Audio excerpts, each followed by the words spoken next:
Welcome back into the Rounding Third podcast. I'm Nick. We have Harrison, and we have a very happy Sean Bogue since his Mets won and clinched a playoff spot. How are we doing, fellas? Let's go Mets. Yeah, what a wild weekend and wild day. Yeah, what a game one, dude. And we'll get into it, but what a game one. Yeah. However, I am very sad because my D-backs are out. I needed a sweep by either one of those teams, but we'll get into it. But first, make sure that you follow and like us on Facebook. You can also follow on Instagram. You can subscribe on YouTube or listen on Spotify and Apple Podcasts or wherever you get your podcasts. All right. So as we were saying, the Mets and the Braves make up doubleheader. We knew going in this was going to had potential to be absolutely wild. So the Diamondbacks needed one of these two teams to sweep the doubleheader in order to get in. It didn't happen. The Mets win game one, Braves win game two. So let's start off with a wild game one. Ozzie Albies gets up, makes it 2-0 early for the Braves, and then pretty uneventful for the rest of the game until the eighth inning. The Mets get up. Jose Iglesias ties the game on a single down the right field line. Great at bat. I mean, they said it great on the broadcast. It was such a professional AB. Takes a hard fastball on the outside corner, just lays it into right field. Ties the game. Nimmo hits an absolute moonshot to cap off a 6-run inning for the Mets. Braves come back, get a bases-loaded double from, again, Ozzie Albies. It was the Ozzie Albies show for most of that game. Absolutely. And Braves take the lead 7-6. And then Frankie Lindor in the top of the ninth gets up, hits a 2-run shot to take the lead. Edwin Diaz basically mangled, right? Like his back is a mess, right? Yeah. He hit it, and you could see the grimace on his face. Yeah, he winced. Yeah. And it leaves the ballpark. Mets win game one, 8-7. Wild game. Yep. And that is exactly what the MLB wanted, right? When they put in that 1-game wild card a few years back, this is the type of atmosphere they wanted to give to fans and to provide. And this game provided it without having it be a quote unquote wild card game, but it was wild game one. Yeah, no, it was great. And, I thought it was the right move when one out in the eighth and the Mets went in and brought Diaz in. And he the whole thing could have been avoided, man. 2 outs and Diaz doesn't cover the base. You got, was it Laureano? Was it Laureano that hit it? I think so, down the line. I don't remember who it was, but rifles it down the first baseline. Pete Alonso makes a pretty good play. And he's looking and Diaz isn't there. And it just kind of snowballed from there. You get first and third after that play, then you get a walk, bases loaded, then Albies gets up and does what Albies does, and could have been avoided, Nick and I were actually watching that game, and we were saying, once Frankie, and I had said, like, if the Mets somehow come up and take the lead in the top of the ninth, like, I don't know if you go back to Diaz. And we were both kind of in agreement. I don't think you do.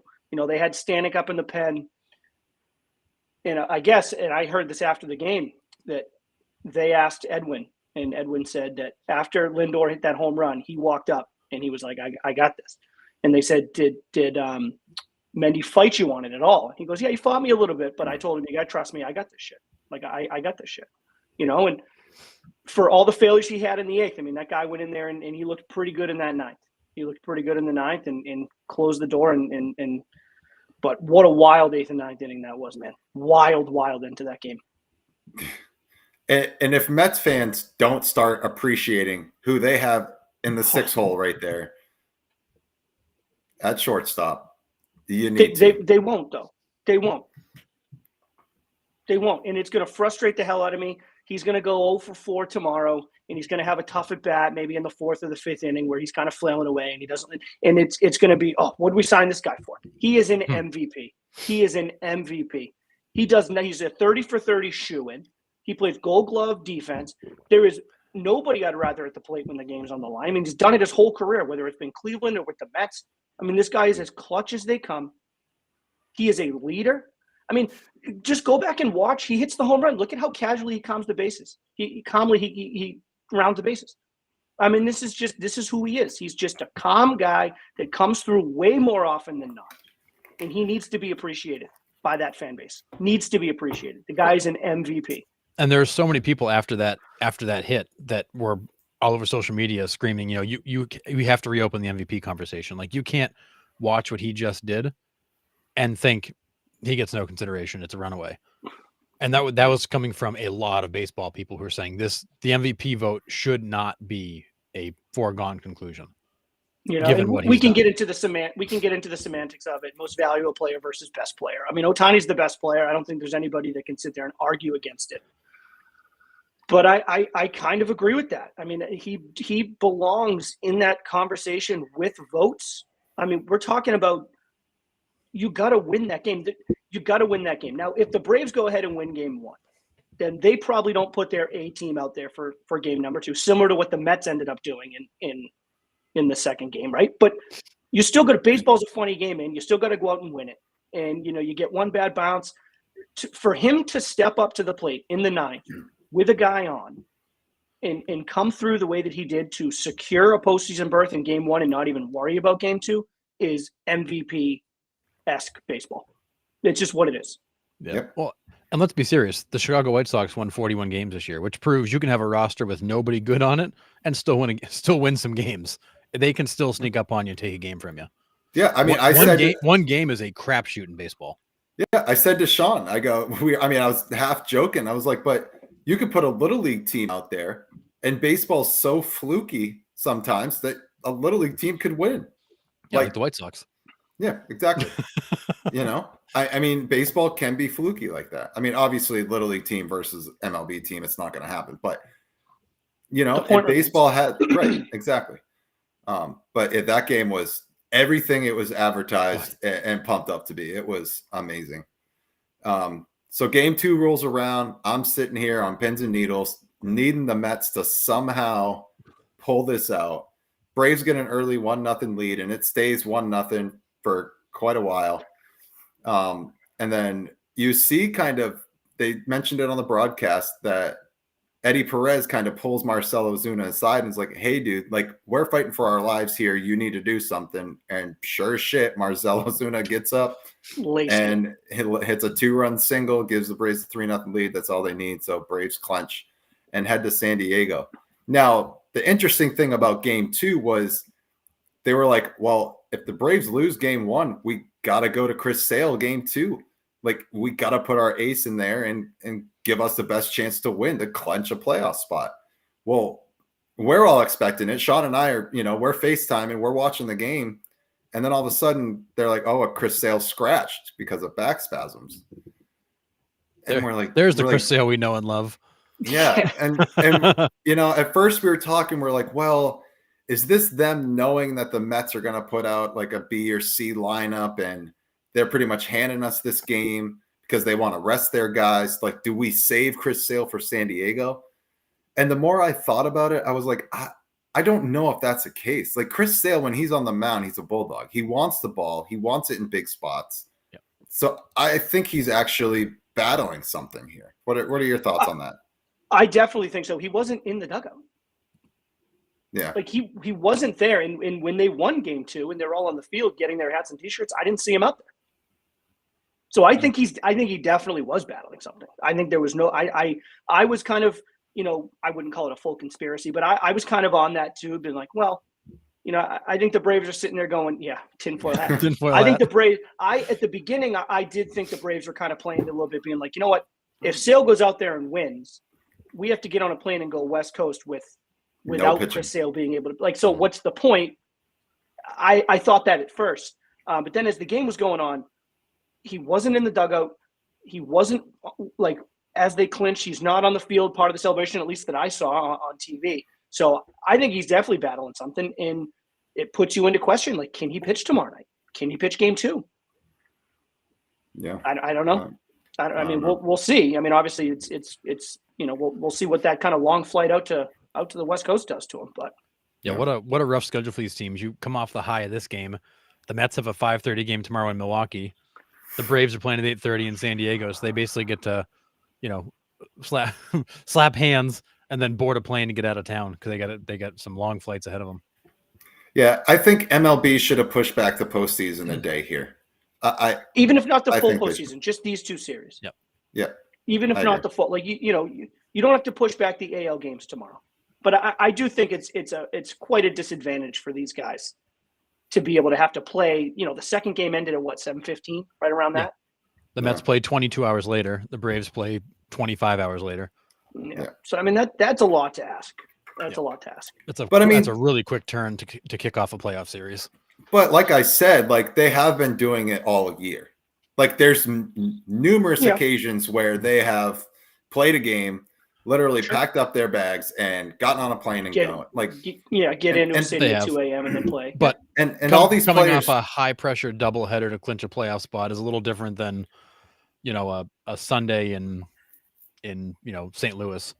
Oh, yeah, I get it. But I mean, all these players knew going in that this was the possibility. So they're geared up for it. I mean, whether they perform or not, it's another story. But yeah.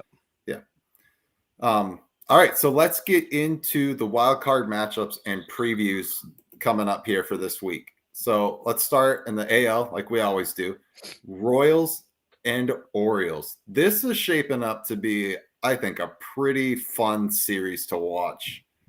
What are you guys thinking our outcome will be here? Baltimore, what was it, 4-2? Baltimore took the season series, Yep. 4-2. And that was most of those games were played when the Royals were healthy.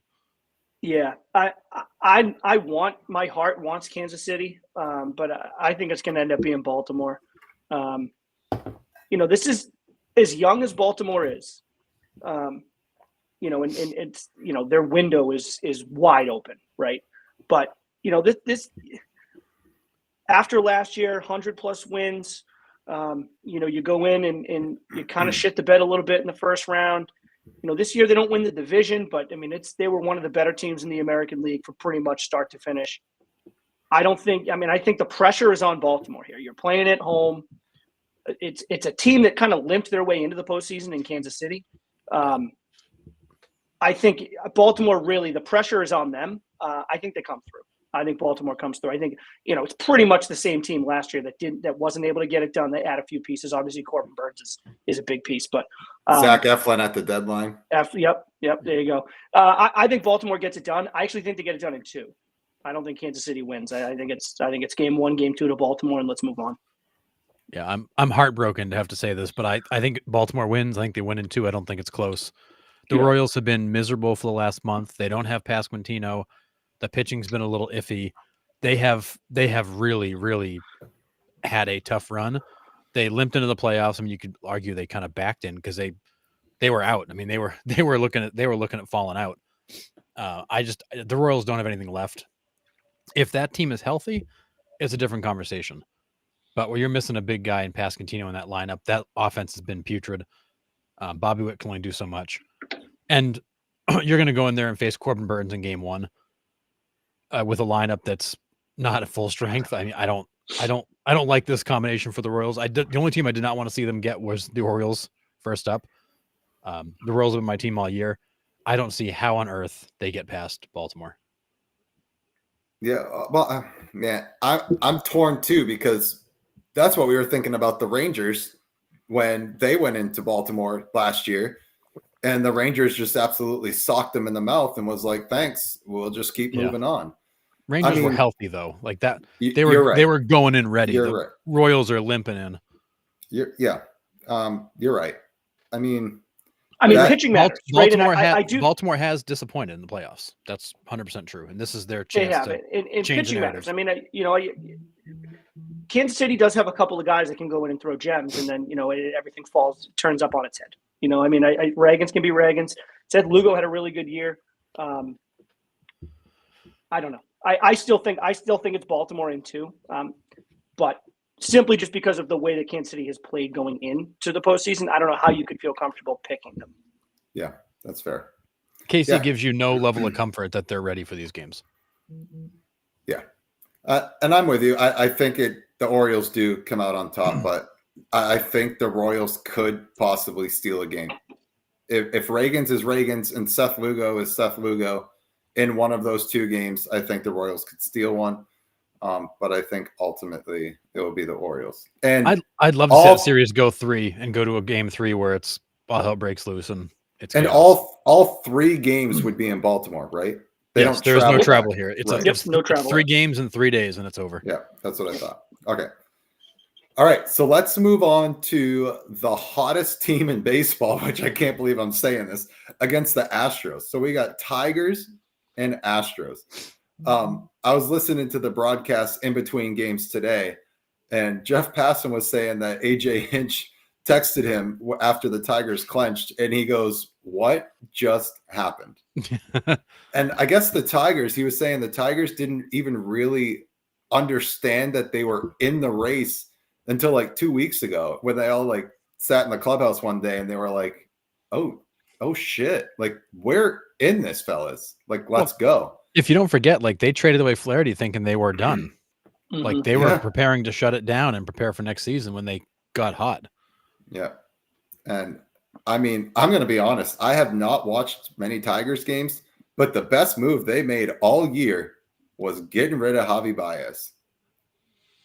Well, he's rehabbing. He wants to come back for the playoffs, which if I'm the Tigers, I say, no, thank you. You do not come back. I want the Tigers so bad in this series.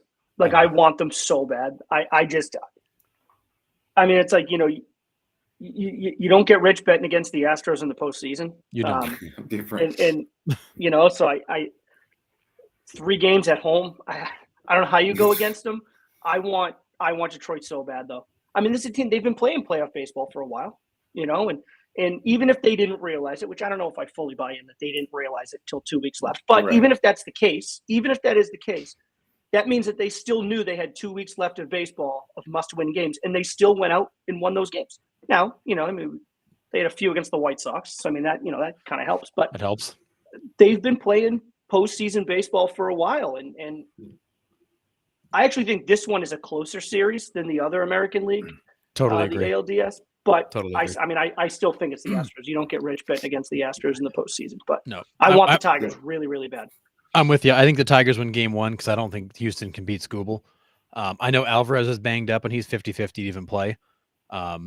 The Astros have been streaky this year. This is not the Astros team of the past. Like, this is not the Astros teams of the last 5 years. Like, this team has holes. They are beatable more so than they've been in probably 5 years. So I think if this is the year for them to get caught off guard, this would be that year. I like the Tigers to push this to 3 games. I think it's going to be a battle. I really want to pick the Tigers. I'll take the Tigers. I'll take the Tigers in 3. I think they win game 1, and then they got 2 shots to beat them. I think the Astros are beatable more so than they have been. I'll take the Tigers. Screw it. Hell yeah. I mean, again, I just talked myself into it.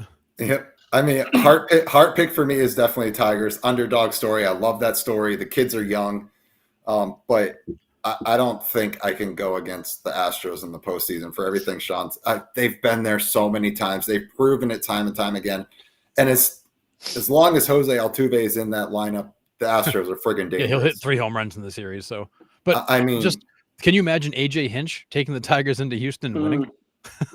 That would be something. I mean, the storylines are amazing in this one, but I mean, and old reliable Framber Valdez is going to get the ball. The Tigers are going to pound the ball into the ground for 27 outs. But they got to face Skubal on the other side. So that's you're right. going to be a hell of a matchup. Yeah, that will be fun. 2 southpaws just going at it, and 2 totally different styles of pitching too. So it's going to be great. Yeah, but if Hinch can get the Tigers to play loose, like they got nothing to lose and they're playing with house money, they could be real dangerous. If they get in there and they're tight like they haven't been there before, because they haven't, it could get ugly fast. So I thought for sure Matt Quatraro was going to be the manager of the year for what he's done with the Royals. AJ Hinch might have just pulled the rug out from underneath him in this last 2 months. What he's done with this young core. And there's some good talent on that Tigers team. Just because you haven't heard their names Keith There are and Green. some- I mean, there's all kinds of great players here. Yeah, there are some potential superstars on that team that not many people have heard about. That you will. You'll finally see them in the national spotlight. So. Yep. So yeah, unfortunately, I'm going Astros. I hate that pick. My heart says Tigers, and I'm going to be rooting for them, but I'm going to pick Astros there. All right, It's the smart pick. Yeah. They should win, but I'm so freaking tired of picking the Astros. Amen to that, brother. Preach it. I'm not going to do it anymore. Preach it. All right, Braves and Padres. How do we think this series is going to unfold? I think the way the Padres have played, the Braves are going to have their hands full in a big way. I think the Padres take this one. I think they take it comfortably. The Braves, I mean, especially with Sale being a question mark, who knows who even goes. If Sale doesn't pitch in this series, I think it's really ugly. But I'm going to take the Padres. They've been one of the best teams in baseball the last 2 months. That offense is cranking. They're getting the pitching they need. They're going to be lined up well because they've had time to get lined up. They're fresh. I mean, that's team's going to be dangerous. Yeah. Yeah, I think so too. If Sale's available, and even if it's not game one, but it's game two, particularly if they lose game one and it's kind of got to win it to force a game three. I think Sale gives them a very, very good chance of going in and winning a game, which then puts it into a game three, anything can happen type of thing. I'd like to see the Braves win. I know that they've kind of been, 7 straight years in the postseason, and it's kind of like let's give another guy a chance. But I like this Braves team. Like, they're a fun team to watch. I know they're hurt and banged up right now, obviously, but I wouldn't mind seeing the Braves get a little bit of a run going on. I don't know if I'm confident, but I'll pick the Braves just to be a little bit different. I think they could. I mean, this is a team, talk about experience. I mean, this is a team that's got experience. You're relying on some young guys now, right? I mean, there's no Riley, obviously, is a killer. No Spencer Strider is a killer. No Acuna. But, I mean, no Acuna, obviously. Getting Albie's back's big, though. Getting Albie, and Albie's just swinging the bat pretty good. I mean, a couple of hits today. Only from the right side, Only too. from the right. Yeah, that's right. I'll pick the Braves. I don't love it, but I'll take the Braves in 3. All right, so here's my prediction. The Braves are going to win the World Series. Last time Ronald Acuna tore his ACL, they won the World Series. That's right, they did. It's true. But no, seriously. I think it's the Padres. Is Eddie Rosario coming out of nowhere to help him out? Where's Eddie Rosario? Yeah. Yep. I mean, they already got Jorge Soler back, so let's just get Rosario on this roster too. Just keep it. Put the band back together. Dude, that ball that Soler hit in Houston still hasn't landed. Oh my Lord. But I mean, I think this is the Padres series, and honestly, I don't think it's close. The Braves are just too much of a shell of what they're supposed to be. Losing Strider is, I think, the biggest loss for them. Because in a 3-game series, if you go Strider and a healthy Sale back-to-back, probably one of the best top 2 in baseball. It's going to be hard to score runs against them. Yeah. But the Padres are rolling right now. That lineup is deep. I mean, a rise at the top, just 20 pitch at bats because he fouls everything off. Yeah, he's not walking. No, Jackson Merrill in the season he's had. I mean, even Bogarts has had some key hits for them. I mean, Machado's Machado. Say what you want about that dude, but Jurickson Profar has a season like he has out of nowhere. It is very good. Cronenworth has been a monster at times too, like that. Yeah, but their pitching lineup runs deep. Their pitching staff is deep. I mean, you got Cease, you got Darvish, you got Musgrove, you got God, who am I missing? Musgrove, Darvish, Cease. I had one more. I was missing it. But either way. Oh. And they got some bullpen guys too that can come out and bring it. So I think it's the Padres. And I don't think it's close. But yeah, they're super talented. Yeah. All right. I know who Sean's gonna pick, but what do we got? Mets and Brewers. Go ahead, Sean. Yeah. Mets in 2. Okay, moving on. Why? No, I think the Mets win it in 3. They were just out in Milwaukee. dropped 2 out of 3, needed to win that game on Sunday to actually be able to get in with a split here. That was a big game to come out yesterday and have to win that game, to not force a sweep in order to get into the postseason today. And they went out and they played a perfectly, almost flawless baseball game. I think this is a team that they love to play with each other and for each other. You got enough veterans on there. I mean, JD Martinez made a comment about how he's obsessed and addicted to the playoffs. Like, that was his statement. He was like, I'm addicted to playoff baseball. You know, I mean, this is a guy that plays in the postseason pretty much every team he plays for. He does. Like, he just gets to the postseason and plays postseason games regardless.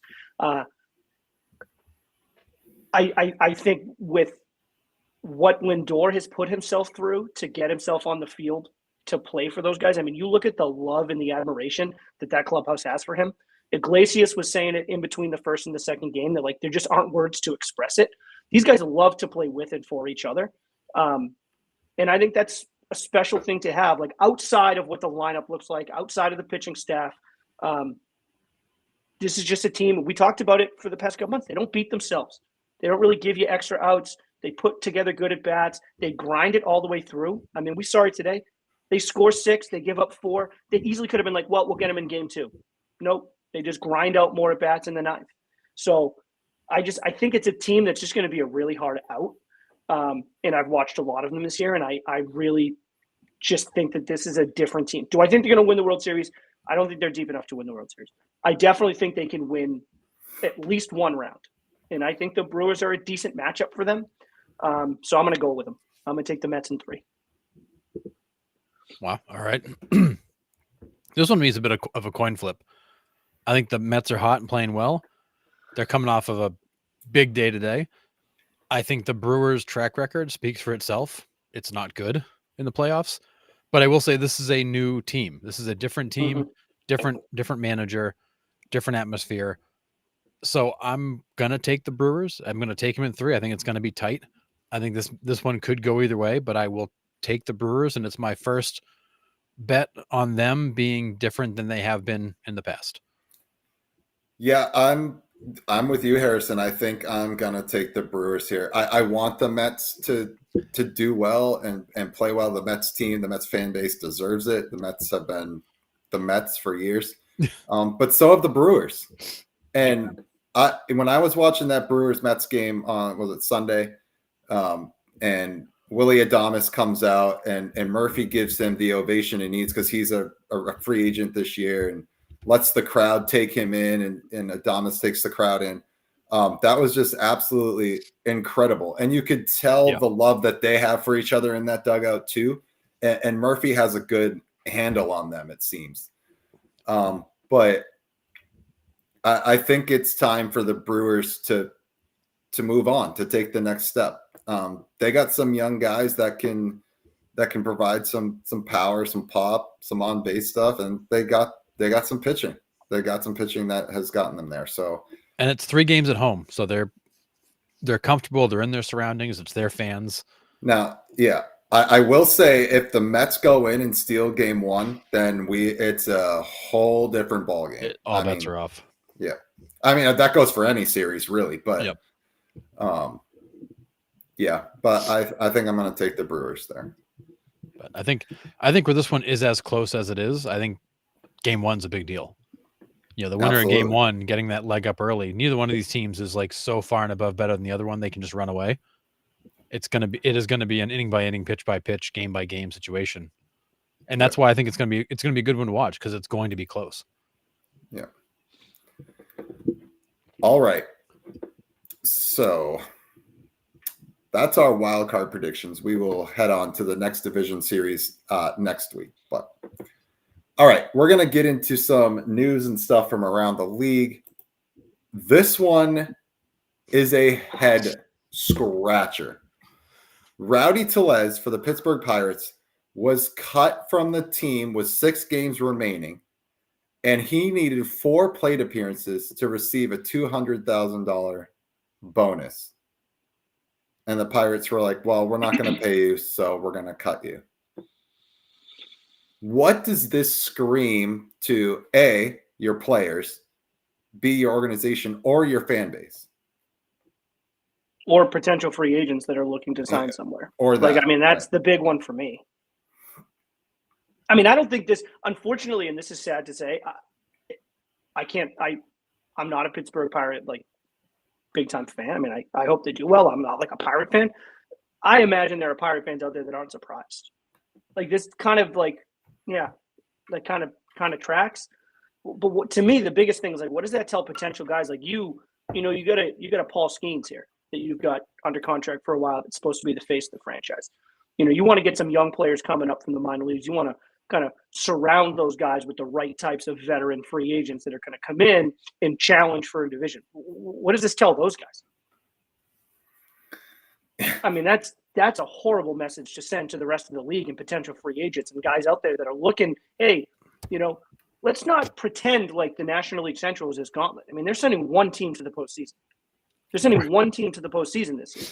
And we thought it was going to be better. I mean, we thought the Cubs were going to be there. The Cubs weren't it. We thought the Cardinals were going to be better. I mean, they were better, but they weren't really in it. I mean, this is not exactly a division that you have no chance in. You get the right kind of guys around the right young talent, Right. and you're just. I just think it's a horrible message to send. It's horrible. It's horrible. And I mean, poor Tellez. Yeah. You know, $200,000 is $200,000. I don't care how much money you make. $200K is $200K. And this guy's 4 plate appearances away, and they don't even stash him on a IR and pretend like you're injured. It's just a straight up, we're cutting you. Yep. And then the Pirates came back on the final day of the season with Isaiah Kiner-Falefa, who came over via trade. He was 4 plate appearances shy of a $200,000 bonus.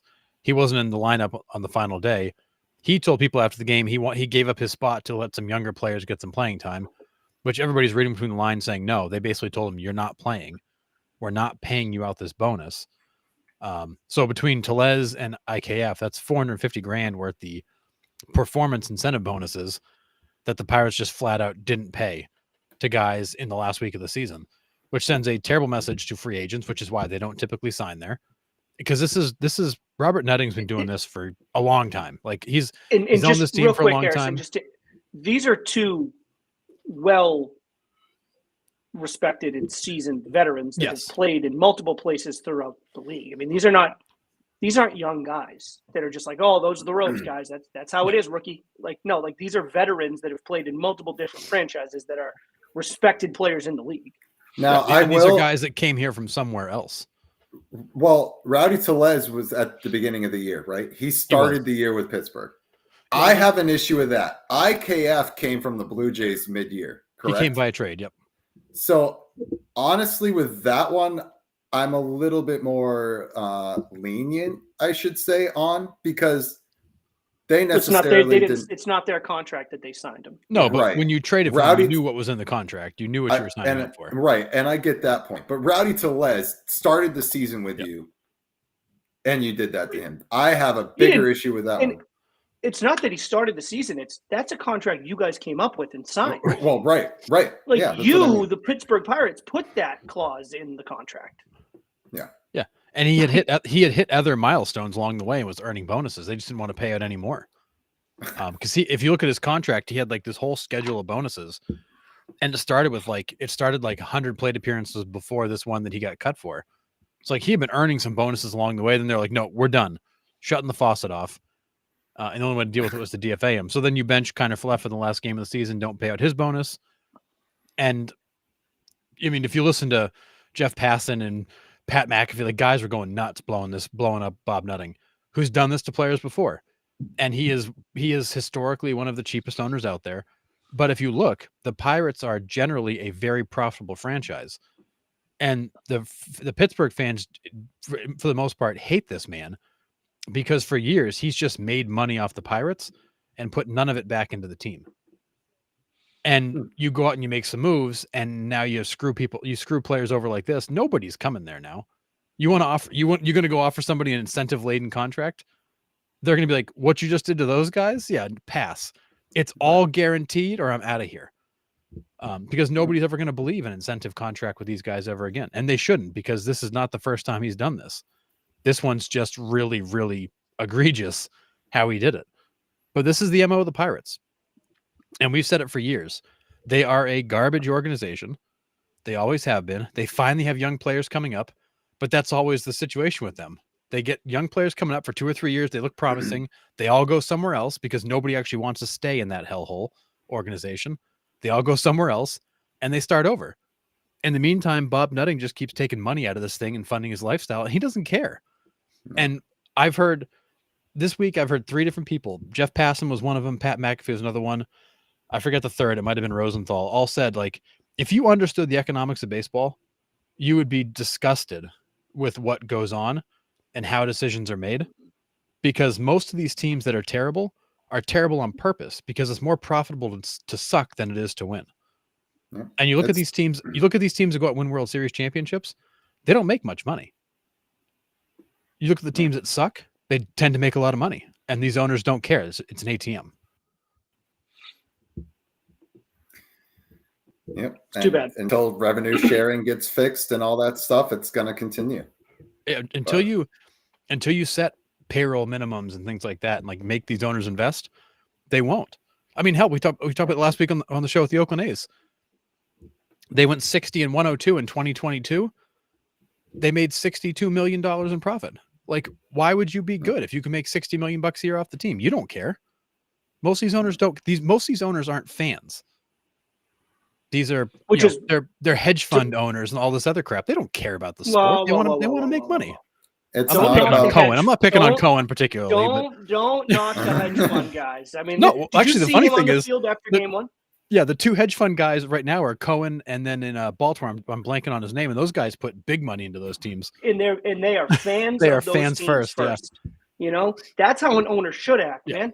I mean, you get a team that wins a dramatic game. That's how he should be, standing on the field, greeting those guys as they're coming off, going into the clubhouse. So Sean, go ahead, Nick. Oh, go ahead. Oh, Sean and I were talking about after that game. It's like, it's nice to see an owner at your team's last regular season game at home. Red Sox owners, nowhere to be seen. Well, and the Mets on the road. Yeah, the Mets are on the road. Right, but my point is, you have a Hall of Fame broadcaster. It's his last game. And they're not there to celebrate his career or the season. You're talking about the Red Sox now. You're talking about absolutely. Red Sox, right? Yeah. Well, and did you see the end of year press conference today with Sam Kennedy, the GM? I can't think of his name now. Breslow, thank you. Yeah, I saw it. I didn't really watch it. It was a disaster. The ownership's not there. Sam Kennedy's spitting out the same platitudes as always. You know, we're going to go for it next year. We're going to return to the playoffs. It's all about playoff baseball here. It's like, you guys are so full of crap, but you're so deep in it, you can't smell it anymore. Like, you don't know what's true and what's a lie anymore because you guys have been so unfocused for so long. And then Breslow talking about all the things he accomplished this year to make the team better. No, you just rode Chaim Bloom's minor league system forward. That's all you did, Craig. You didn't do jack all year. Red Sox Nation and the ownership group should send Chaim Bloom a thank you letter for Duran and Rafaela and Hamilton. All those players we saw this year that were good, those were all Chaim Bloom's guys he was developing to be good next year. Tyler O'Neill was a nice signing. Yeah, for the half. Tyler O'Neill. Okay, well, I'm just saying. I mean, Tyler O'Neill was the Tyler O'Neill thing. If you guys remember in the offseason, we were just like, oh, he's about to spend some money. Let's go. And then that was pretty much it. But Tyler O'Neill was a good signing for them. Tyler O'Neill worked for the Boston Red Sox. So you got to give him credit for that one. Yeah, that's it.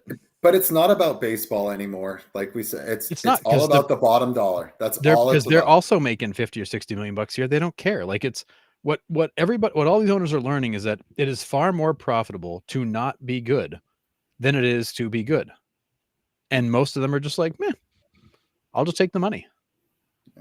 Because again, like, they're not fans. John Henry is not a baseball fan, not a Red Sox fan. He's a fan of money and building the sports empire. He doesn't care if the Red Sox are good. He's going to sleep just fine either way. Guys like Steve Cohen, when the Mets lose, he's as pissed as every other New Yorker that they lost. Yeah, he gets on Twitter. I love it. Right. Like, he's just as mad as every fan. Like, that's the owner that you want. As annoying as Mark Cuban is, when it comes to owners with passion for the team, this dude is running on the court to yell at officials. Like, that's a guy that cares more than the fans do. Yeah. Like, that's the owner that you want. You don't want these suits that never show up. Like, you want guys that are there, like, sleeves rolled up on the field. Like, that's what I want to see from an ownership group. I don't want these guys to just sit in the box half the time and be off somewhere else. So it's a great segue into our next topic here is Skip Schumacher tells the Marlins that he's not returning for all of the reasons we just went off about. Reportedly doesn't like the direction the organization is going, which was a reason kind of Derek Jeter left there too, if I remember right. He was like, I don't like the direction they're going. Was like, it Castellanos was the straw that broke the camel's back? They wouldn't sign him. He insisted they had to sign him. They said no. He said, well, I'm out. Yeah. Like, wasn't it Castellanos was the free agent they argued about? Could have been, yeah. But I mean, again, like another owner who's not a fan, who doesn't care if they win or lose because they're making money. Yep. But I mean, it is the Marlins' MO. I mean, It's been a long time. Yeah, I mean, they get some back when John Henry owned them. Weird. Weird. Common theme. They bring in some players. They compete for a little bit. They make the playoffs last year. It's like, oh, hey, we made the playoffs again. Like somehow they backed into the playoffs last year. Skip Schumacher, manager of the year. Yep. And now he's just like, I'm done with this because they're not moving forward, which I don't blame him. If you're a manager and you're just banging your head against the wall every single day, like, and they're not doing anything to help make your team better, like, what am I doing here? Yeah. I'll be interested to see where they go with manager. Yeah. I mean, who wants that job? I mean, who wants to come into a job where you literally just sold off all your parts for a minor league haul that'll be good in 3 to 5 years and no checkbook to use? Like, as a manager, that's like Mark Kotsay in Oakland. Like, that sucks for a first job to go in there and just get your head kicked in. But at the same time, if you can manage there, you can probably manage anywhere. Yeah. I mean, David Bell's available. Well, and so the rumors are with Schumacher is that he made this move so early in the offseason because he wants either the St. Louis job if Marmol goes, where Schumacher spent a lot of his career, or he wants the Reds job with that young core. I think Schumacher in Cincinnati would be incredible. He went to Miami to build a young team, and then they just dumped every part they had. Cincinnati would offer him a chance to get back into that environment and build, because that, if you saw the team last year, that's Schumacher's strength, is helping build these guys on the field. A little bit of the opposite of David Bell. That'd be a good fit. I think that'd be a great fit for him, for sure. So the rumor was he made the move so quick to make sure he was available whenever those teams started to talk. Yeah. All right. So we'll stay kind of in the front office here. Buster Posey is in as the president of baseball operations for San Francisco. I don't love this move. I mean, not? What's that? Yeah. Why not? Oh, why not? So I love Buster Posey, for the record. Just start off with love Buster Posey. President of baseball operations, though, that is a really big entry-level job for a guy who's, God love him, he understands ins and outs of baseball, but baseball ops, you oversee the GM, the roster construction, the salary cap, game day operations, off-season operations, minor league operations. Like, that is not like the whole find talent and put them on the field. Like, you run the entire baseball operation. Everything related to putting on a baseball game, ticket sales is under your responsibility. I love Buster Posey. I love him as an ambassador for the team. I mean, he was a big reason they got Snell. I mean, he literally sat down with Snell and said, look, dude, you got to come here. What's it going to take to make it happen? But like, that is just a sliver of what you do as the president of baseball ops. For everything that Zahidi did, good or bad, he built a pretty good team out there. Now, he tried to spend money and couldn't, and they lost some free agents. Maybe Buster Posey. They had a losing record 5 out of his 6 years. They did. They had the one kind of outlier good season, but like, that was a team that was building forward. And it wasn't because they weren't trying. They just weren't landing free agents for a lot of reasons. San Francisco is not a big draw for people. That city, if you haven't been to it lately, is a bit of a hot mess. And going out to San Francisco is not as attractive as it used to be. I don't think that he did a bad job. He missed on some free agents in a big way. And that's really what hurt them. If you sign a guy like Correa or Judge, it's a totally different ball club. But you lost those guys at the 11th hour. Got it. But Buster Posey has zero experience managing a roster, managing the collective bargaining agreement, managing the taxes, managing the game day operations, managing ticket sales, managing minor league ops, like you're asking a guy with zero experience to run the entire organization. And as good as Buster Posey is, I feel like you're taking the charm and allure of his name and trying to use that to your advantage, but you're setting up a guy to fail. And if Buster Posey gets in this job and that team sucks bad for the next few years and he gets fired, they have taken his name and just rubbed mud all over it, which I think for him is a dangerous spot to be in. And the Giants are taking a huge gamble on a guy who's never done it before. Like, you want to be like an assistant to the GM to start, like Gabe Kapler's doing right now? Go do that and grow into the role.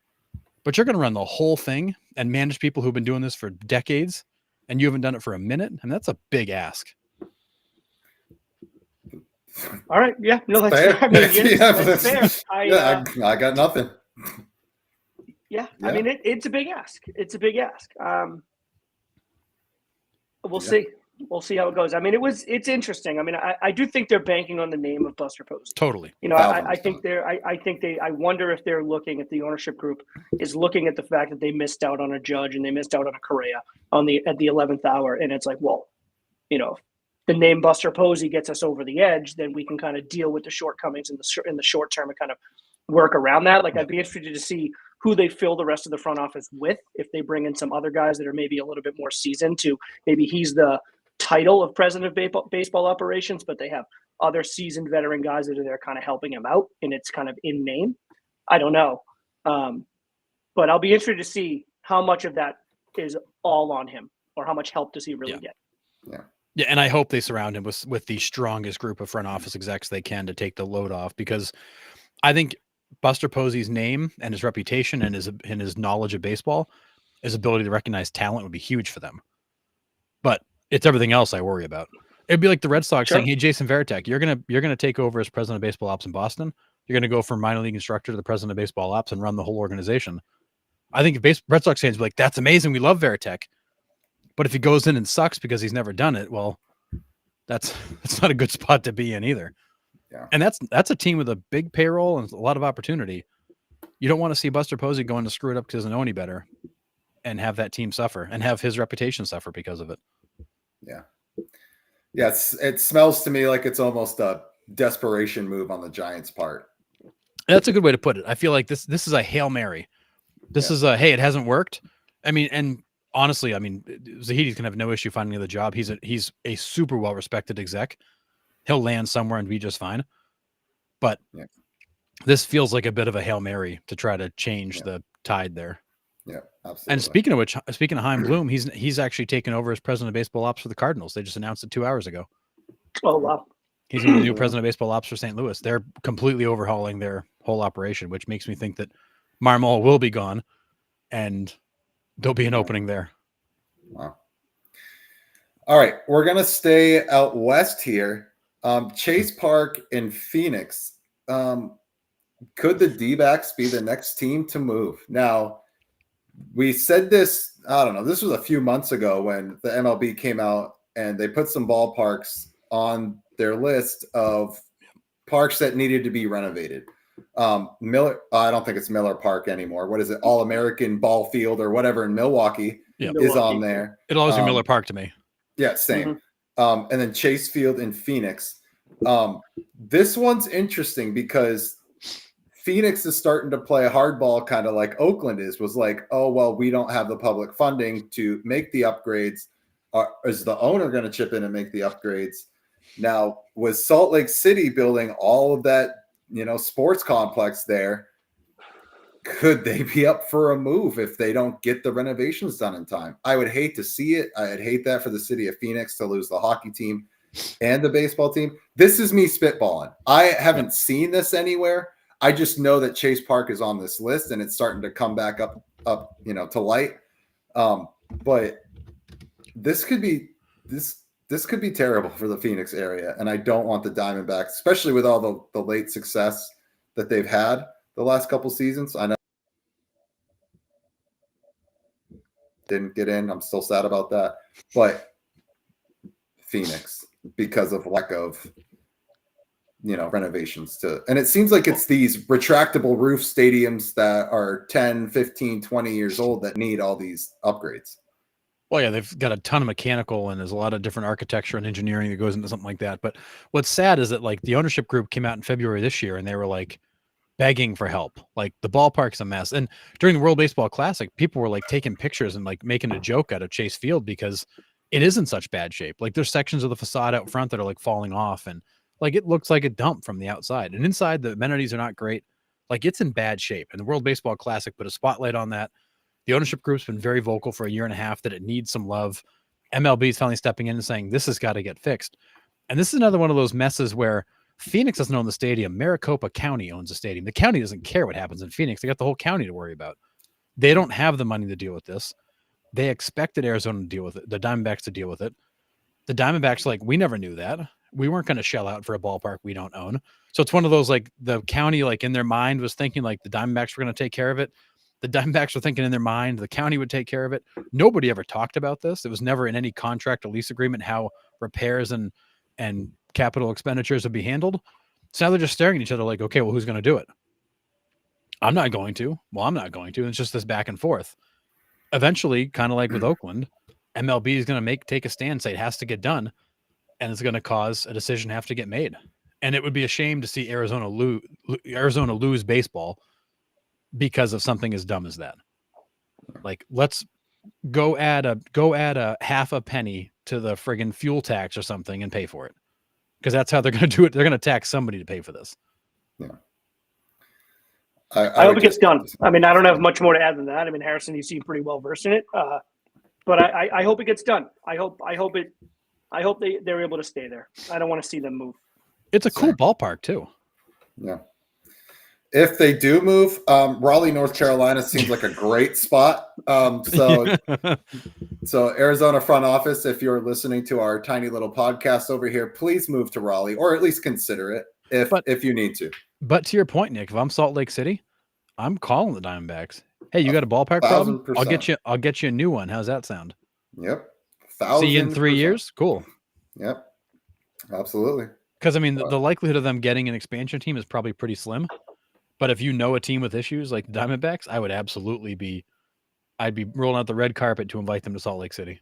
Now, don't hold me to this, but don't sleep on the Oakland A's ending up in Salt Lake. I think the Oakland A's could have on friggin' Mars at this point. Like, I don't know where they're going. Fair. I think the Vegas deal completely falls through.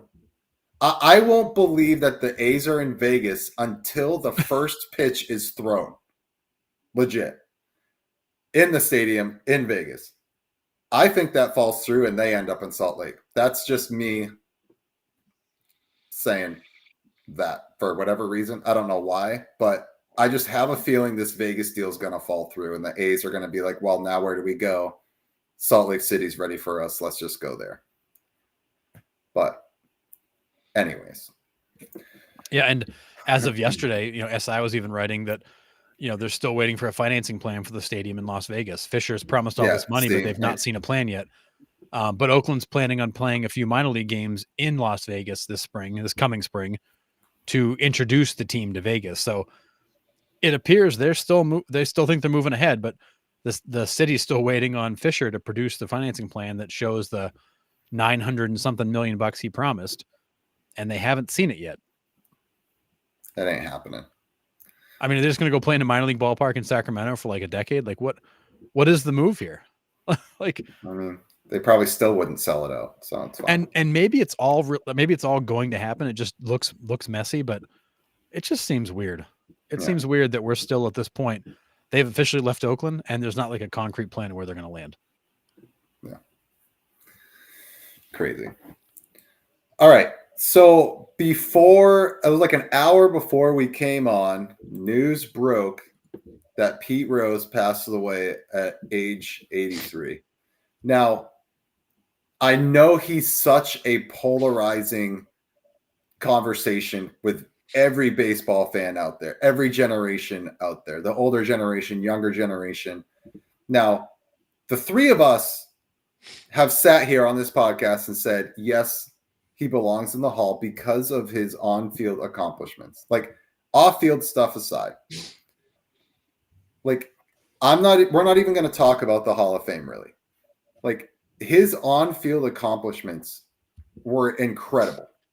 I mean, he's a hit king, modeled, man. The hit king. He's a hit king. How he played the game was what everyone should emulate. The best He ever do. Never took a play off. This dude, Charlie Hustle, every single play, never took a play off. That's how you play the game of baseball. And you need to celebrate that. Don't celebrate the off the field stuff or talk about the off the field stuff. That's not what we're talking about tonight. What he did for the game of baseball is something that we might not ever see again, and how he played the game. Yeah, I mean his record. There's nobody that will ever touch his record. They'll never even sniff it. I mean, he is one of the greatest players of all time, who is probably the least appreciated because of his personal issues. But when you set those aside, like you said, Nick, and just focus on the man on the baseball field, there are very few to ever do it better. There's nobody that ever played harder. I mean, he was trucking catchers at all-star games. I mean, this guy had one speed. It was all out all the time. There was no showboating. It was head down, 100 miles an hour, no quit. And then when you hear players like Joe Morgan and Mike Schmidt talk about the fact that playing with them made them better players, like that says everything you need to know about him as a baseball player. He was not only a tremendous player, but he was a catalyst for a team. He helped other players improve. He was one of the single greatest baseball people ever. No debate needed. And the fact that we can't celebrate his career in the Hall of Fame is a tragedy. Yeah, I mean it's a shame. I mean he's got an MVP, 3 World Series, 2 Gold Gloves, won a World Series MVP, batting title 3 times. He won a Clemente Award. I mean he did win a Clemente Award. He wasn't always a bad guy. He wasn't. He wasn't always a bad guy. I don't know, man. I mean 4,256 hits, career 303 batting average. I mean what are we talking about here?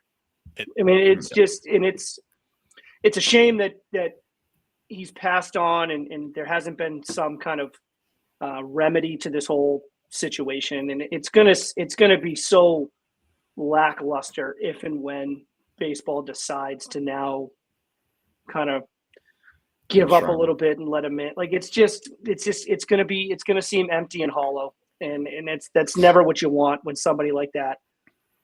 If he ends up getting inducted, it's gonna be sad, and it's gonna be hollow that you had to wait till the guy passed on to do it. It's a shame. Yeah. Well, it's what Tom Brenneman said. If you induct this man after he dies, it's the greatest travesty ever perpetuated against a human being ever. Like it's not right to get to this point. But yeah. And honestly, I think for the MLB front office, this is a bit of a sigh of relief for them. No longer is he going to be sending lawyers at you or calling and asking or promoting. Like, this trail goes cold. And I think for MLB that this is a positive to the league office, because this conversation can stop. And Tom Brenneman knows travesties. So.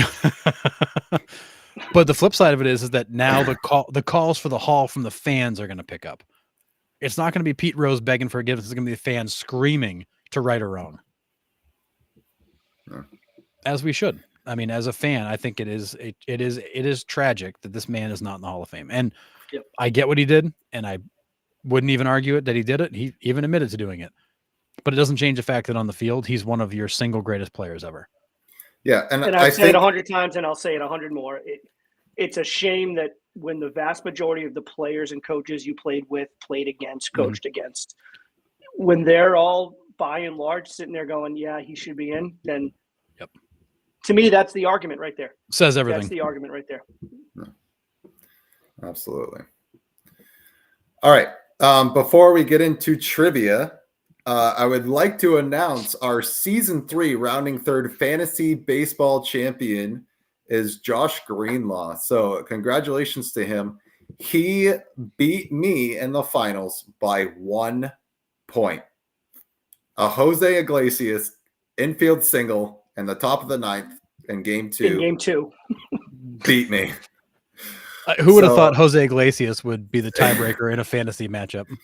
Oh man, unreal! We unloaded our entire rosters and just filled them with Braves and Mets on the free agent pool for today. But yeah, it was a good battle. But he beat me by 1 point to take the title. So congrats to Josh. That's great. Nice job. All right, fellas. So 3 winners. So who won it previously? Who are our 3 winners? So Brian Sawyer won it our first year. Then Chris Buckner was season 2, and then Josh Greenlaw today. So still, our hosts are winless, championship list. I got to make the playoffs before I can argue. I might be winless overall, let alone championships. I may be winless Yeah, I may be old for 3 years. yeah. Your record was not good this year, Sean. Not good. I am the No. master at drafting like a Cy Young favorite pitcher early who gets hurt like the second week of April.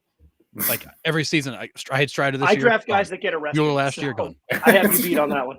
Yeah. Water What Sean vision. loves to do is Anyways. draft the guys that get hurt, and then he keeps starting them, hoping they'll come back. That's what I do. Oh man. All right, fellas, we are going to move on to trivia. We have some picture trivia, and then we have, well, you'll see our trivia after that. So Fantastic. here we go. We'll get these fired up here. So we are on our MLB picture puzzles. Here's the first one.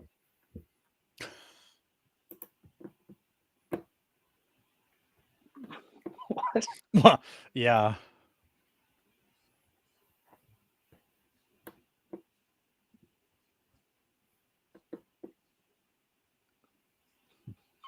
Blue Jay urinal steak. So the first picture is a Blue Jay. okay, or the last part of that. Jay. Just Jay. Yeah, Jay. Yeah. What do you use a urinal to do? Oh, JP. Yeah. JP. And then what is he Oh, doing? JP Sears. JP Sears. Oh. Yes. All right. I'm with you Yes. now. We're back in it. JP Sears. Good. If you're in the chat and you see these and you know the answers, you can totally throw them in the chat if you want. So Amazing. here's the next one. Framber Valdez. Yes, good. Yep. Framber, Val Kilmer, and Des Bryant. So Framber Valdez. Good.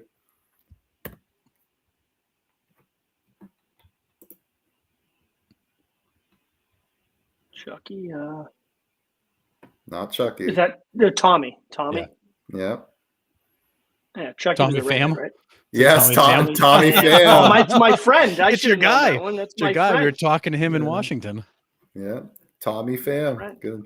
I was like, what the hell? Family photo? I'm like, oh, I get it. Yeah, Tommy Pham. Okay. Oh, God.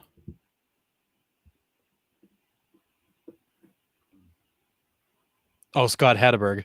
Yes, good. Yeah, Scott Hatteberg. Good.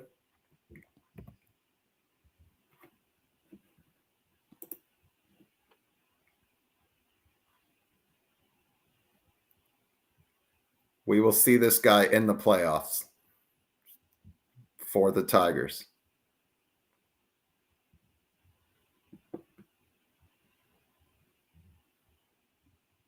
So what part of the ship is it pointing to? The keel. Uh-huh.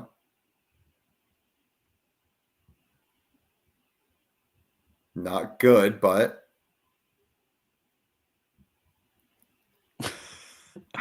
I have no idea. Well, so that'd be bad. yep. And then another word for poop. I feel like this is a setup. Man. No. This is Akil Badu. Oh my goodness. That's a stretch. How is that a stretch? It's I was like, It just is. Where I don't are we know. It going just here? is. It just is. I was like, Akil Badu. That's not a "Yo, bad stretch. shit. Who is this? Oh my God, guys. All right. You can make the picture puzzles next time. No, Sean. no. I'm just saying that's that's a tough one. Okay. Oh boy.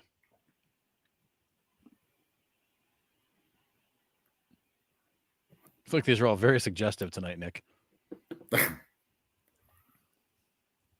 So who's in the first picture? John Hamm. John Hamm, John Hamm. Mr. Madman, And then what is that second picture of? Shuttlecock. Or commonly known as a? Birdie. Yes. Oh, Birdie. John Birdie. Good. I couldn't get Shuttlecock out of my head either until you said also known as. I was like just completely stuck on it. Yeah. Okay. I was like, I don't know a John Cock, but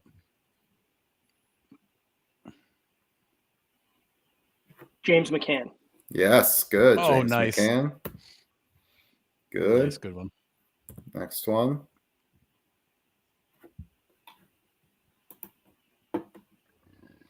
Somebody Rowan. Yep. Who's the first name of Rowan? Played for the White Aaron? Sox. Oh, Yes. Aaron Rowand. Yep. Yeah. I was thinking Good. current players. I'm like, I can't think of anybody. Didn't he when he like broke his face running into the wall a bunch of years ago? Was that Yep. him? Oh, I think so. Yeah. Pretty sure, yeah. Okay. Jared Washburn. Yes. Good. Nice. Yeah. Jared Washburn.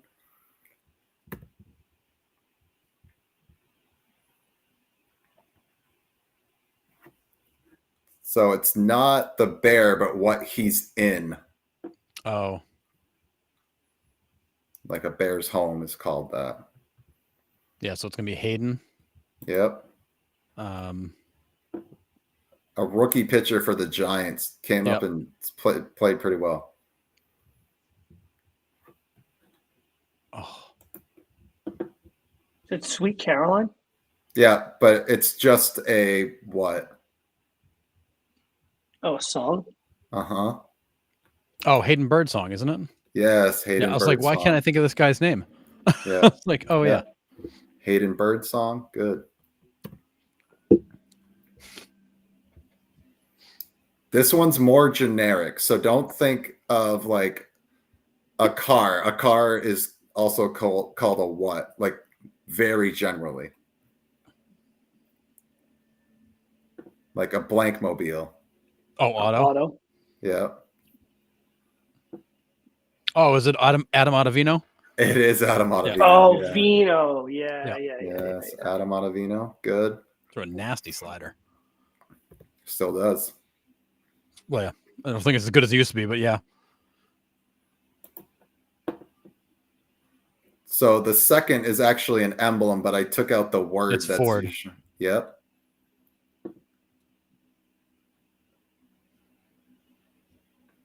This is a player you guys probably have forgot about. Old college football coach here. Yeah, Yes. Lou Holtz there. Oh, so Yep, Lou Ford. Lou Ford. Lou, but Who the hell's L-E-W Lou, yeah. Ford? Oh, Lou Ford. L-E-W Twins. Lou, sweet Lou. Yeah. Good. he looks like he belongs in Little Big League. Oh, here, totally. Here you go. Wow, this might be the toughest one.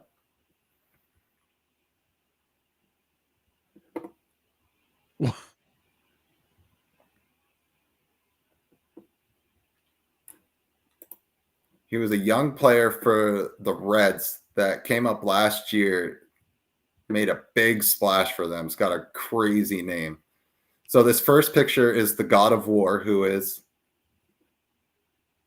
do you know who the God of War is? No. Roman or Greek God of War? I don't know. I think it's, Jesus, I'm pretty sure it's Roman. It's Ares. Oh.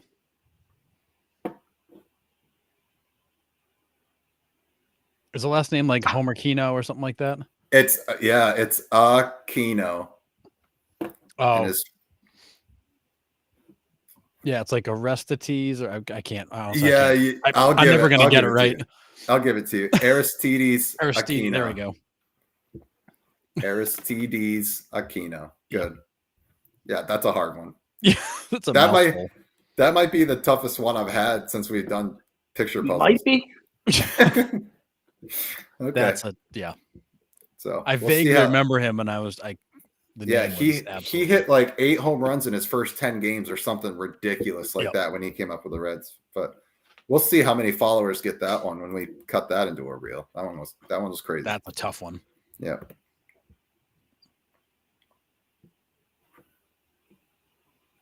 Oh, it's Westberg. Yep. What's his first name? Jordan. Jordan, thank you. Yeah, It's like Jordan. Jordan Westberg. All right. Here I got my ass kicked on that one. That was brutal. You think you got your ass kicked on that one? Wait for this one. Yeah. All right. Most career strikeouts by last name initial. This is so brutal. We did this with home runs a few weeks ago. We're doing it now by most career strikeouts. We'll start with letter A. Here we go. Boy, this is going to be tough. Yep. Braves. He's a Hall of Famer. Cubs, played for a whole bunch of different teams there. an older pitcher. We're talking 1911 to 1930. Hall of Famer, though. Oh, Philadelphia Athletics, Chicago Cubs, St. Louis Cardinals. oh boy. Yeah. tough one. Anderson. No. This is Alexander. Grover Alexander. Yes, good. 2001-98. All right, here we go. B. B. A lot of strikeouts with a B. Twins. Bob Gibson? No. No, it's a G. Blyleven. Blyleven. Yes, Oh yeah, good. nice. Yep. Yeah, Blyleven's way up there on the list. Yeah, 3701. All right, C. It's got to be Carlton. Nope. Oh no, Clemens. Clemens. Yep. 4672. D. Drysdale. Drysdale. Yep. Ooh, nice. Good. Remember the backgrounds, the clues too. Yep. It gives you the team. Okay, Drysdale. E. Eckersley. Eckersley. Good. 2004-01. F.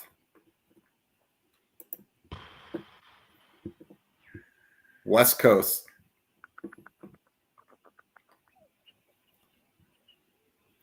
So Angels. Angels. Oh, Finley. Yes, good. 2006-10. Thanks for narrowing it on the team for me. Mm-hmm. G. Harrison. Bob Gibson. Bob Gibson. Yeah. 3117. I was Good. trying to cheat and use him twice, but H. We have seen this guy pitch more recent. Rangers, Phillies. Cole Hamels. Halliday. It is Cole. That's a good guess, but it's Cole Hamels, 2005-60. He has like a sneaky amount of Ks. Yeah. Cole Hamels. Okay. I. The lowest total on the list. Oh, okay. And it is a reliever, which might give it away. Isringhausen. Yes. Oh, Isringhausen. nice. 830. Good. J. The unit. The unit. Good. 4,875. K. Kershaw? It is Kershaw. Good. Nice. I knew he was up there, but Yep. Yeah, he's the all-time Dodgers. 2968. That's a lot. Yeah. Yeah. L. Now, this one is one of the guys that I had to look up. I didn't know. Detroit Tigers, 63-79. Also pitched at the back end for the Mets and the Padres. He's a left-handed pitcher, but this is, I don't think you guys have ever heard of him. Is it Lolich? It is Lolich. Did you ever watch Yeah. the football headed kid show? Hey Arnold. Hey Arnold. Yeah. That was a name they mentioned on that show all the time, Really? or I shouldn't say all the time, but several times. Yeah, I had never heard about him, and I looked into his career, and he had a pretty damn good career. Not a guy that you would have any reason to necessarily remember otherwise. No, and 2,800 Ks is pretty good though. A lot of Ks. Yeah. Well, and that's what I mean. Like, I was looking and I was like, dang, like three all-star appearances, like, top 3 in Cy Young awards. Like, I mean, he had a good career, but again, it's like outside of our generation. Like, we just never heard of him or even talked about him. But yeah, that's pretty decent career. Yeah. All right. M. Pedro. Nope. Oh, it's got to be Maddox, right? It is Maddox. Yep. 3,003. It would have been Pedro if he had lasted a little longer. Yep. Well, And it would have been me if I was an all-star. I mean, I don't know. Fair. N.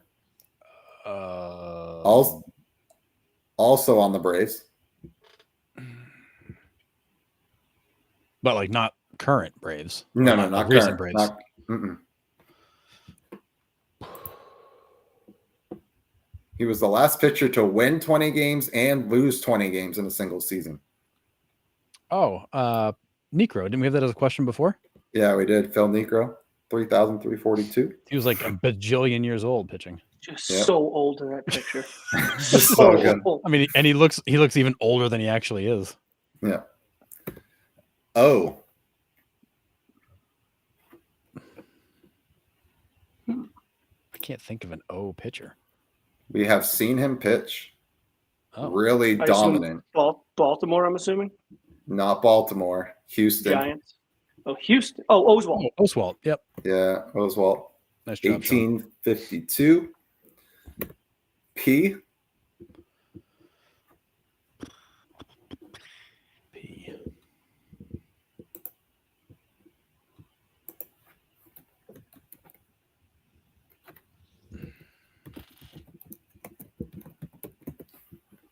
We've Is that got Padres? Padres was part one Oh. of his teams. I was He gonna the guess Giants. Yeah, not Pettit. Not Giants, Cleveland, Texas, Padres, Yankees. He played all over the place. Oh, it's not Pettit. Yeah, see, that was Pettit's the only guy I could think of. I'm out. This is Oh, of course, the spitball. Mm-hmm. Gaylord Perry, It's a lot of Ks. 3,534. Okay. Q. Q. He is a current pitcher. Quintana. It is Jose Quintana. Good. Really? Wow. 1727. Okay. Yep. Okay. R. Nolan. Oh, how did you get that one? That was the toughest one here. I couldn't get Babe Ruth, but I'll get Nolan Ryan. Yeah. I mean, this guy only had 5,714 Ks. It's gross how far apart he is from everybody else. It's ridiculous. What is it, like 900, almost 900 Ks between him and Johnson. Yeah. Johnson? It's wild. It's like insanity. Well, when you pitch for 55 years and were as dominant as he was, And like it's gonna happen. How do you throw that hard and never get hurt? Like they should like literally deconstruct his arm and figure it out. He probably was hurt. He just didn't tell anybody. Yeah. I mean, true, he did endorse like what was it, Tylenol for about 15 of those seasons, so he may have been living on it. Facts. All right. S. Oh, Seaver. Yep. Seaver. Good. Oh yeah, of course. 3,640. T. T. Southpaw. Also Angels, probably known for the most. Pitched in Detroit a little bit. Also for Texas. But started his career in California. 73 to 93. Oh boy.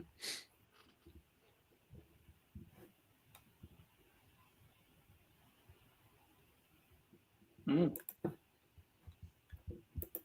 This is Frank Tanana. Oh yeah. Okay. 2,773. It's a fair amount of strikeouts. Yep. All right. This next one, I had no clue. Okay. This is a U. And No idea who it is or who that there was somebody. I had never heard of this guy before. His positions are pitcher and pinch hitter. From The only one I can think of is Uga Urbina, but it's not him. it's not him. From 1919 to 1934 is when he played. He was in the MVP voting in 1923.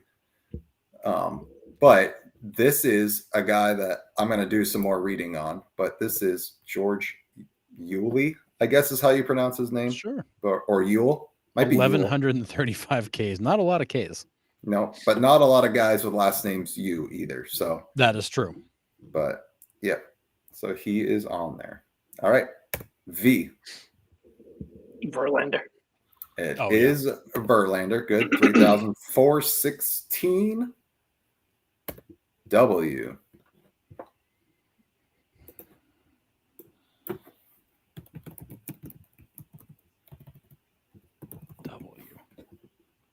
This is gonna be like a random name from like way back when. It's way back when, but it's not random. I Okay. think you would know this name. 39 to 63 is when he pitched. I mean, very dominant. How many All-Stars? We got a lot of All-Star appearances here. Okay, because my guess would have been Um, Wainwright, but I'm thinking it's not no. Wainwright. No. 9-time All-Star, won the Cy Young in 59. Oh boy. And I think once you see this name, you'll be like, oh, yeah. This is Early Oh, Win. okay. Yep. How much further behind is Wainwright then? I don't know. I didn't see him on the list. He can't be too far behind. Say, 'cause I know Wainwright's in the low 2000s. Uh, I'm probably fine he's not that far. 2002. Oh, okay. So he's pretty close. He's close. Yeah. All right. No X, Of obviously. Y. Why? Yeah, we should get this one. Oh, Cy Young. Yep, Cy Young. I was like, we should get this one. I'm like, no. Yeah, 2008-03. And then the last one, the colors are going to give it away. Barry Zito. Barry Zito. Good. 1885. How much farther back is Zambrano? He can't be much farther behind Zito. Oh, that's a good one. Yeah. Zambrano cannot be that far behind him.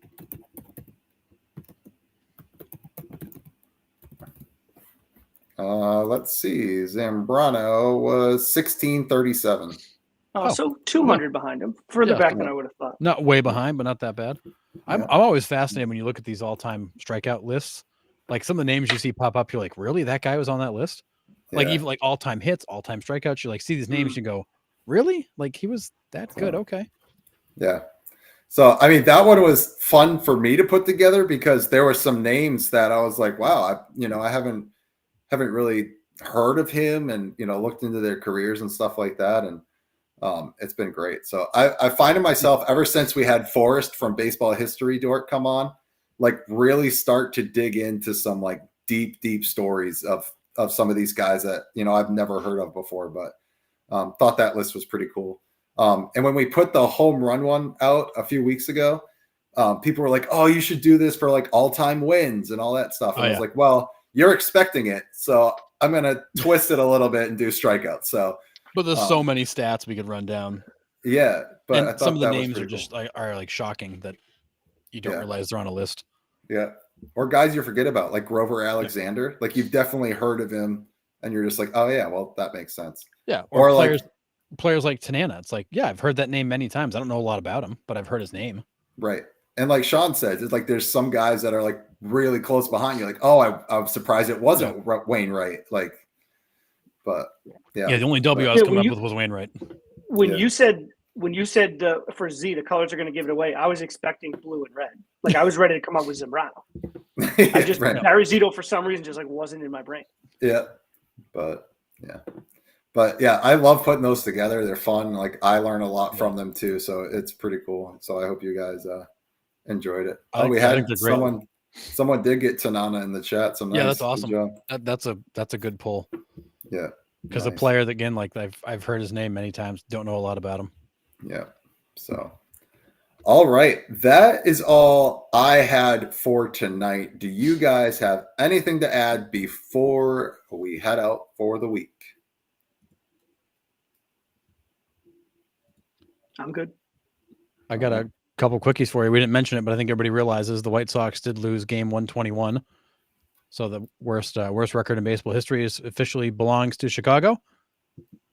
And then Baseball America has started to roll out their early offseason voting, and they named Paul Skeens Baseball America's Rookie of the Year.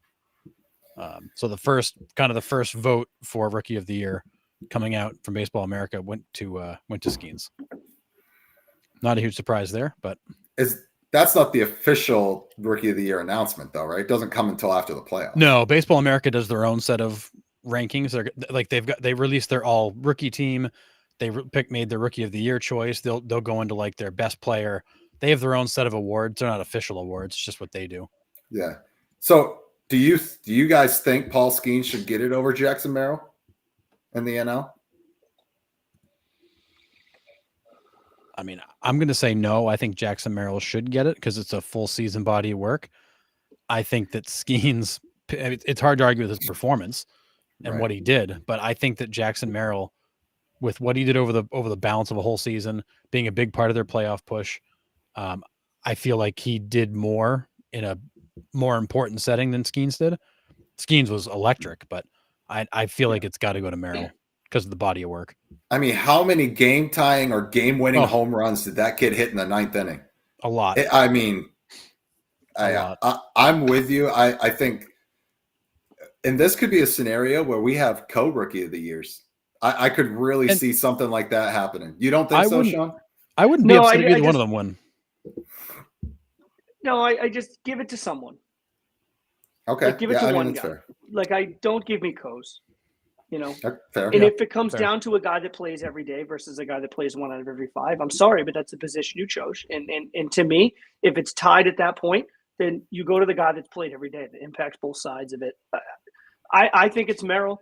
I think Skeens has a legitimate case. I think he's going to get votes, and I think that's fine. But I think it should be Merrill's. Like, if I had to vote, it'd be to Merrill.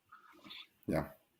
Well, after the World Series, we'll have a show where we run down our preseason picks for all of these awards and then what our final picks are before the awards actually come out. But yeah, I mean, not downplaying the season that Paul Skeens had at all, because that dude just came he up was and insane. dominated everybody. Like, wild. But Yeah. And then do we know, did Paul Skeens pitch enough where he wouldn't qualify as a rookie next year? Like, has he hit the threshold where like this is officially his rookie season?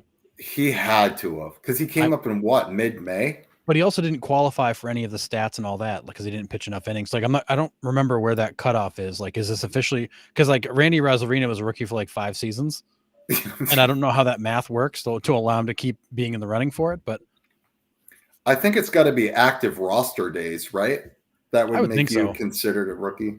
Yeah, or I would not. think Well, so. but because I remember, just- there was I a don't know. particular, when it comes to pitchers, right? You needed to pitch. What was the math that you guys came It up was with one last week? one inning per One game or inning something per like game that. played. Yeah, 1 inning per game played.